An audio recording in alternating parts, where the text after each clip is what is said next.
अस्सलामु अलैकुम वरहमतुल्लाहि ताला वबरकातुहू। गलत मसाइल की इस्लाह में आप सभी का खैर मकदम है, स्वागत है।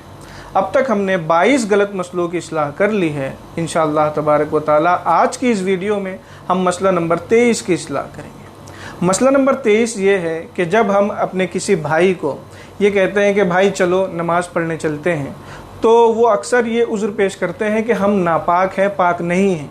और जब उनसे वजह पूछी जाती है तो वो कहते हैं हम खड़े होकर पेशाब कर लिए थे, इस वजह से हम नापाक हो गए। तो क्या खड़े होकर पेशाब करने से आदमी नापाक हो जाता है या नहीं?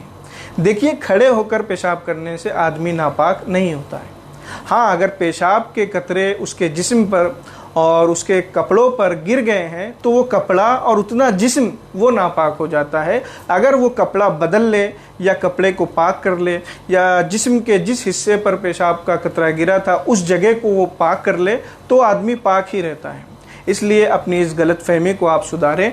पेशाब करने से आदमी नापाक नहीं होता है। नापाक कैसे होता है? नापाक 3 चीज़ों से होता है। नंबर 1, मनी का खारिज होना, चाहे ख्वाब में हो या बेदारी में हो, जागते हुए हो, दोनों सूरतों में आदमी उस वक्त नापाक हो जाता है, चाहे मर्द हो या औरत हो।